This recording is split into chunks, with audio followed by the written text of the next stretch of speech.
noches, señoras y señores, bienvenidos a Tiempos Modernos. En España tenemos la costumbre de aceptar, y además de modo acrítico, la peor versión de nosotros mismos. Una versión generalmente elaborada por nuestros enemigos que asumimos como propia.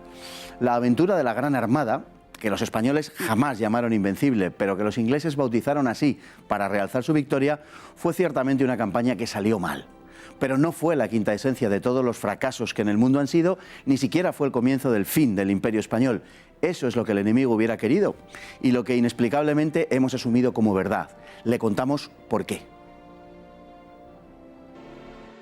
El de la Gran Armada es solo un episodio de la guerra que enfrentó a España con Inglaterra entre 1585 y 1604. Una guerra que, por cierto, se saldó favorablemente para España en el Tratado de Londres. Las causas del conflicto hay que buscarlas en el ascenso de Inglaterra al rango de potencia europea en la segunda mitad del siglo XVI, durante el reinado de Isabel II, hija de Enrique VIII y de Ana Bolena. Desde el mismo momento de su subida al trono, Isabel se posicionó contra España en el escenario internacional, que España dominaba. El imperio se acrecentaba año tras año, algo que se acentuaría en 1580 tras heredar Felipe II la corona portuguesa. La alianza con los Habsburgo alemanes era firme y también lo era el apoyo de un buen número de gobiernos italianos. Para mayor ventura de Madrid, durante la segunda mitad del siglo XVI, Francia, atenazada por sus guerras de religión, se hallaba debilitada. Además, por su persecución de los católicos, Isabel había sido excomulgada por el Papa Pío V en 1570. La reina, por su parte, alentaba la resistencia protestante en la difícil guerra que España mantenía en Flandes, así como las disensiones en Portugal contra Felipe II. Además de esto, los ataques piratas no dejaban de ser una molestia, promovida desde la corte de Londres, que en la década de 1570 llegaron verdaderamente a irritar a su católica majestad. La guerra comenzó con el ataque de Drake a las costas peninsulares entre 1585 y 1587 y continuó con la posterior expedición a las Azores. En el curso de la campaña del pirata se perdieron unos 100 buques de distintos calados. Aunque fue derrotado en La Palma, sus siguientes expediciones a Santo Domingo, San Agustín y Cartagena de Indias las coronó con éxito, lo que terminó de decidir a Felipe II para invadir Inglaterra, más aún cuando se conoció la noticia de la ejecución de la reina católica de Escocia, María Estuardo. La campaña comenzó con malos auspicios, pues el rey retiró a don Álvaro de Bazán, el mejor marino de su época, el mando de la armada, al sospechar, quizá con alguna justificación, que el granadino retrasaba a propósito la puesta a punto de la flota. La dirección de la campaña le fue entregada entonces al duque de Medina Sidonia. La elección del monarca no podía haber sido más desafortunada. El mismo Medina Sidonia rehusó el nombramiento, alegando su falta de capacidad y de experiencia e incluso sus mareos a bordo. No mentía ni exageraba. Las posteriores actuaciones al frente de otras armadas en años posteriores justificarían sobradamente sus excusas. La campaña fue un desastre, pero relativo. Emprendida en julio de 1588, el balance fue de 37 naves perdidas de un total de 129, si bien la flota inglesa también sufrió severas pérdidas debido a las epidemias. Una flota inglesa que, frente a lo que se pretendía, no era inferior ni en número de barcos ni en número de hombres a la flota española, aunque sí lo era en número de cañones por un pequeño margen. Un año después, en 1589, Isabel I ordenaría la empresa conocida como Contraarmada, que representaría un fracaso de dimensiones mucho mayores que el sufrido por la llamada Invencible. Resulta significativo que muy pocos hayan oído hablar de este episodio. Pues tenemos a don Rafael Rodrigo para hablar de este singular episodio. Muy buenas noches, don Rafael. Buenas noches, don Fernando. Muchas gracias. Pues bueno, empecemos por decir que la Armada Invencible nunca se llamó Armada Invencible, que se llamó la Grande y Felicísima Armada y que los ingleses pues la denominaron Invencible porque tontos del todo no son y dijeron, bueno, para realzar nuestra victoria, qué mejor que haber derrotado a la Invencible. Pues efectivamente, pero es que en España llevamos cerca de 2 siglos con una historia que viene heredada de otros países, desde el exilio de los liberales de principio del siglo XIX que salen al extranjero y comienzan a leer la historia en Francia y en Inglaterra, lógicamente con otro prisma, y luego traen a España como la verdadera.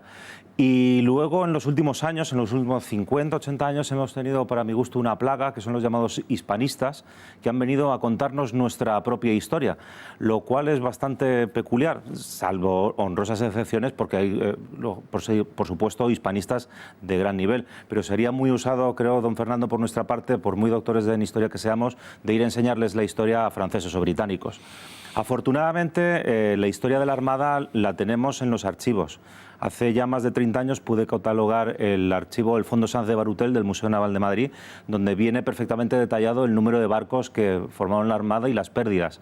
Y Luis Casado publicó un libro que ya cumple 30 años, donde nos dice que exactamente se perdieron 35 naves sobre 137, que solamente 6 buques fueron de guerra y que de esos 6 buques que se perdieron de guerra, solamente 3 lo fueron en combate, los otros 3 fueron mediante accidente. Y que además fue un episodio, sin duda, importante, pero un episodio en el marco de una guerra mucho más general que duró 20 años contra Inglaterra y de la que finalmente salimos bien parados, porque ya en tiempos de Felipe III, en 1604, la paz de Londres pues, arroja un saldo positivo para España. Sí, de alguna manera siempre hemos visto que la guerra con Inglaterra, el único episodio que tiene es la Gran Armada y todo se para ahí. Y no nos damos cuenta que es una guerra que dura 20 años y que viene enmarcada todavía en otra mayor, que es la guerra de los 80 años contra los calvinistas de la familia de Orange y los Nassau. Y además tampoco se explica la victoria inglesa sin la intervención de la flota holandesa. Exacto. O sea, es que no estamos peleando contra un único país, sino contra 2 a la vez en ese preciso instante. Y además contra los elementos. Y además contra los elementos, que veremos después. Pero es que además la guerra no termina en 1588. A partir de ahí, que efectivamente, o sea, es un fracaso, o sea, porque no se consigue el desembarco en Inglaterra, pero a continuación lo que vienen son todo derrotas británicas. La contraarmada del 89. La pérdida del buque insignia británico, el Revenge, en 1591 en las Azores. La expedición fracasada de Drake y Hawkins en el 95-96, que además que mueren allí, mueren los dos, además uno de ellos de disentería, algo bastante desagradable para morir.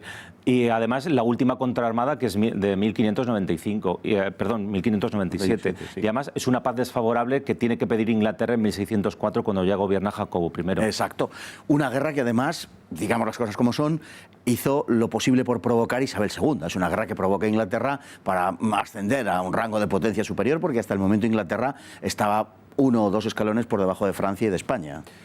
Sí, y aquí habría que analizar sobre todo la personalidad de la reina Isabel, que los propios historiadores británicos, por ejemplo Parker, considera como reina ilegítima. Ella se siente una reina ilegítima, es hija de Enrique VIII y de Ana Bolena, que nunca, mejor dicho, su madre perdió la cabeza, pero todos sabemos por qué.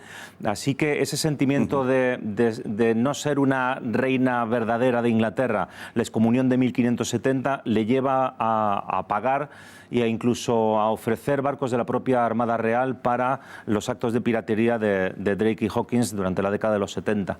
Pero hay 2 acontecimientos que deciden a Felipe II definitivamente declarar la guerra a Inglaterra, que es, uno, la campaña de Drake en 1585 contra la costa de Galicia. No se entiende que 2 naciones que no están en guerra, una de ellas vaya a saquear las costas del contrario, y especialmente la ejecución de María Stuart de 1587, legítima y católica reina de Escocia, que causó una auténtica conmoción en toda Europa, porque no era concebible algo así. Bueno, el rey le quita el mando de la expedición, ya volviendo a la invencible, ¿no?, a la grande y felicísima Armada, le quita el mando de la flota a don Álvaro de Bazán, probablemente el mejor marino de su tiempo, podemos decir del mundo, sin temor a exagerar ni a caer en fin, nacionalismos y cosas parecidas, pero verdaderamente lo era. Le quita el mando porque parece que don Álvaro de Bazán es bastante refractario, no termina de ver la expedición demasiado bien, según parece.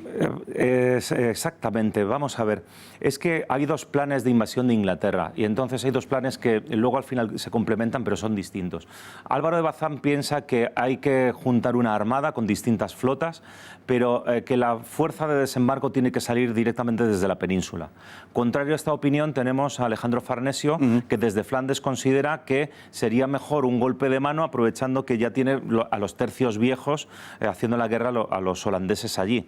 En esta disputa de cuál de las dos opciones es mejor, interviene Felipe II y decide una mezcla de las dos. La flota saldrá desde Lisboa y recogerá o escoltará a los tercios de Farnesio que desembarcarían en Inglaterra. Pero es que, claro, Álvaro de Bazán, el título que tiene es Venturoso y jamás vencido. Nunca venció, haciendo historia ficción. Muy probablemente, si hubiera comandado la flota, no hablaríamos del desastre de la Gran Armada. En cualquier caso, murió antes, de manera que no lo hubiera podido comandar. Así que, bueno, no sé si vale como consuelo, pero ciertamente murió antes. El problema vino luego, con la elección de Medina Sidonia, que el pobre hombre, y cabe calificarlo así, alegaba contra sí mismo que él no estaba capacitado para mandar la flota, que se mareaba a bordo y que apenas tenía nociones de navegación. Sin embargo, Felipe II, quizá porque pensó que podría teledirigirle, por decirlo de alguna manera, que iba a ser una especie de alter ego sin divismos al frente de la flota, se empeñó en que fuera Medina Sidonia y la cosa salió pues como era previsible. No es que haya que echarle toda la culpa a Medina Sidonia, pero sin duda ninguna los historiadores han tendido a hacerle copartícipe del desastre. Sí, se han cargado mucho las tintas sobre la figura de Medina Sidonia cuando no debería ser así. Pongamos las cosas en valor. Si tan mal hubiese hecho y tan responsable o tan irresponsable hubiese sido de la campaña de la Gran Armada, Felipe II le hubiera pedido cuentas nada más desembarcar en Santander, cosa que no sucedió. No fue así. Es cierto que Medina Sidonia se negó, por decirlo de alguna manera, o intentó rehusar a ser nombrado como sustituto de Álvaro de Bazán.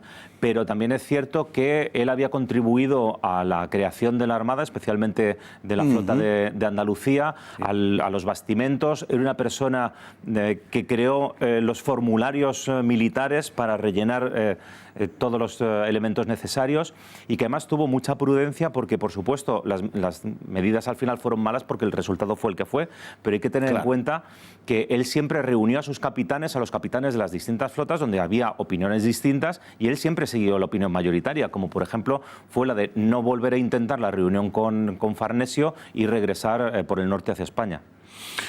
En cualquier caso, desastre fue, pero no fue esa ocasión, digamos, insuperable para España, ni muchísimo menos. Y no solamente en su conjunto España siguió manteniendo la hegemonía, es que incluso en el mar, durante medio siglo, España siguió siendo la primera potencia prácticamente a todos los efectos. Es más bien la batalla de las Dunas, posteriormente, la que contribuye a la liquidación efectiva de la hegemonía española, pero no es la de la Armada Invencible, que además viene con el corolario de la contraarmada inglesa el año siguiente.